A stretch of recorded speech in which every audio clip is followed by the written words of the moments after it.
رسول صلی اللہ علیہ وسلم فرماتے ہیں ما اجسلکم، میرے صحابہ یہ کیسا جلسہ ہے، یہ کیسی محفل ہے، کس محبت میں تمہیں یہاں بٹھایا ہے۔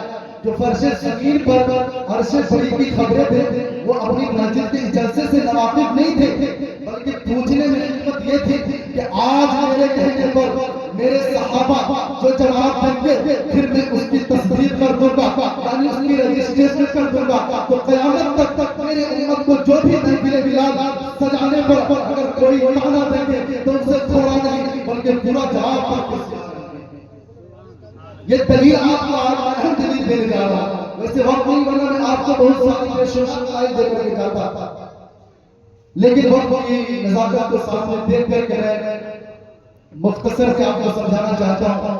اب بتائیے بخاری شریف کی حدیث پاک ہے، حضرت ابن حارثہ رضی اللہ تعالیٰ عنہ آقا علیہ السلام کے پاس تشریف لائے اور کہے یا رسول اللہ میرا بیٹا حارثہ شہید ہو گیا ہے، آپ بتا دیجئے اگر وہ جنت میں پہنچ گیا ہے تو میں صبر کر لیتی ہوں، اگر وہ جنت میں نہیں پہنچا ہے تو مجھے رونے کی اجازت دے دیجئے۔ اللہ کے حبیب صلی اللہ علیہ وسلم فرماتے ہیں اے حارثہ کس جنت کی بات کرتی ہو، میرے گھر میں بہت سارے جنتیں ہیں اور میں جانتا ہوں تیرا بیٹا کس جنت میں۔ حارثہ فرماتی یا رسول اللہ بتا دیجئے نا کس جنت میں ہے۔ آقا علیہ السلام فرماتے ہیں کہ تیرا بیٹا سب سے اونچی جنت میں پہنچ گیا ہے، بیٹھ کر سات آسمان کے اوپر سدرۃ المنتہا کے پاس جنت ہے، کوئی زمین پر بیٹھ کر عرش بری کے اوپر جنت میں کسی کی جانے کا دیکھ کر اطلاع دے سکتا ہے، تو اپنے مسجد کے جلسے سے ناواقف نہیں تھے۔ آقا علیہ السلام نے فرمایا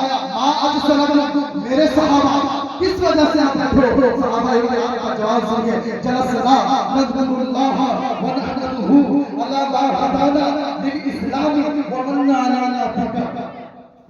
علماء کرام کے پاس توجہ چاہتا ہوں، آقا آپ صحابہ کرام فرماتے ہیں یا رسول اللہ ہم ساروں کا بیٹھنا کوئی مقصد نہیں، بس ہم سب بیٹھ کر اتنا کہہ رہے ہیں فضل رب الملا، اور کیا چاہیے، مل گئے مصطفیٰ، اور کیا چاہیے۔ جلسنا اب عربی پڑھ کے میں اس لیے سمجھا رہا ہوں تاکہ لوگوں کو اعتراض ختم ہو جائے۔ جلسنا ہم بیٹھے ہیں نذکر اللہ، خدا کو یاد کر رہے ہیں اور نحمدہ اور اس کی تعریف کر رہے ہیں علی ما ہدانا للاسلام، اس رب نے ہمیں دین دیا، اسلام دیا، ومن علینا، اس رب نے ہم پر احسان کیا۔ یا رسول اللہ پتا تمہارے سجدے تمہاری وجہ سے، صحابہ کرام یہ عرض کر رہے تھے یا رسول اللہ ایک وقت ایسا تھا ہمیں کوئی جانتا نہیں تھا، کوئی پوچھتا نہیں تھا، ہماری کوئی حیثیت نہیں تھی، آپ کے وحشی ماحول میں ہم زندگی گزارتے تھے، تہذیب و تمدن سویلائزیشن سے ہمارا کوئی تعلق نہیں تھا۔ یا رسول اللہ صراط مستقیم سے کوسوں دور ہمارے رہے تھے، اندھیروں میں ہمارے بسے ہوتے تھے۔ یا رسول اللہ آج کا وہ ایسا آیا ہے کہ اب اگر زمین پر آپ کی وجہ سے اگر زمین پر پھران چلے تو قدمت کی آہٹ جنت میں سنائی دیتی ہے۔ یا رسول اللہ اب ہمارے لوگوں کا صراط مستقیم سے تعریف کیا جاتا ہے۔ یا رسول اللہ اب ہمیں ہدایت کا ستارہ کہا جاتا ہے۔ یا رسول اللہ ہم صرف اسی وجہ سے بیٹھے ہیں۔ آگے حدیث میں آواز نہیں ہے، صحابہ کرام نے کہا جلسنا نذکر اللہ ونحمدہ علی ما ہدانا للاسلام ومن علینا بک۔ آقا علیہ السلام فرماتے ہیں میرے صحابہ کیا بات ہے تم اسی وجہ سے بیٹھے ہو؟ حدیث پاک کی یہ باتیں بتا رہا ہوں، کوئی آپ سے پوچھے تو کہہ دینا کہ طبرانی میں یہ حدیث پاک ملے گی۔ امام ترمذی نے شعبۃ الایمان میں اس حدیث پاک کو روایت کیا ہے، امام مسلم نے صحیح مسلم کی دوسری جلد میں اس حدیث کو روایت کیا ہے۔ آقا علیہ السلام فرماتے ہیں ما اجسلکم، میرے صحابہ واقعی تم بیٹھ کر کے یہی بیان کر رہے ہو؟ صحابہ کرام فرماتے ہیں واللہ ما اجلسنا الا ذلک، یا رسول اللہ ہمارا بیٹھنا یہاں کوئی اور مقصد نہیں ہے، بس ہمارا بیٹھنا مطلب یہی مقصد ہے کہ فضل رب الاولیاء، اور کیا چاہیے، مل گئے دامن مصطفیٰ، اور کیا چاہیے۔ پیارے آقا علیہ السلام کے پیارے دیوانوں یہ حدیث پاک اور ہے، وقت نہیں ہے، میں آپ کو ایک بات بتا دے رہا ہوں کہ اگر آپ کوئی اس محفل کے بارے میں چاہے اس سے پورے کے آتے ہیں اگر کوئی پوچھے کہ کیا آپ وہاں جاتے ہیں اس کا قرآن و حدیث میں کوئی ثبوت ہے تو آپ وہاں علماء کے آپ کے پاس جائیں گے.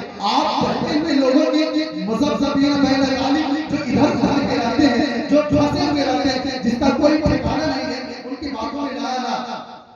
اگر کوئی کہے کہ یہ فالتو کی پیر آپ کرتے ہیں اس سے کیا ہوتا ہے تو آپ ان کی باتوں میں نہ آنا بلکہ آپ علماء سے رہنمائی لینا اور ہمیشہ اس دین پر قائم رہنا اور عشق مصطفیٰ اپنے دلوں کے اندر بٹھا کے رکھنا. جب آپ کے اندر عشق مصطفیٰ ہوگا لیکن جس دن آپ قبر کے اندر جائیں گے نا عشق مصطفیٰ قبر کے اندر کام آئے گا اور قبر سے لے کر حشر تک عشق مصطفیٰ کام آئے گا. تو کی محمد سے وفا ہونے تو ہم تیرے ہیں یہ جہاں چیز ہے کیا لوگوں کا ہم تیرے ہیں. تو پیارے آقا علیہ السلام کے پیارے دیوانوں ہم ہمیشہ عشق مصطفیٰ کو مضبوطی کے ساتھ اپنے ہاتھوں میں پکڑ کے رکھیں. دامن مصطفیٰ کو کبھی نہ چھوڑیں کسی کے بہکاوے میں نہ آئے. اللہ تبارک و تعالیٰ ہمیں کہنے اور سننے سے زیادہ عمل کرنے کی توفیق عطا فرمائے اور ہمیشہ محفل میلاد النبی صلی اللہ علیہ وسلم کو سجانے کی توفیق عطا فرمائے اور اسے بہت پاک بنانے کی توفیق عطا فرمائے. اگر کسی کو اس بات پر اعتراض ہو میرے بیان پر تو آپ مجھ سے آگے دلیل لے لیں گے. اگر کسی کو اعتراض ہے مجھ سے بات پر تو آپ مجھ سے آگے دلیل لے لیں گے. اگر کسی کو اعتراض ہے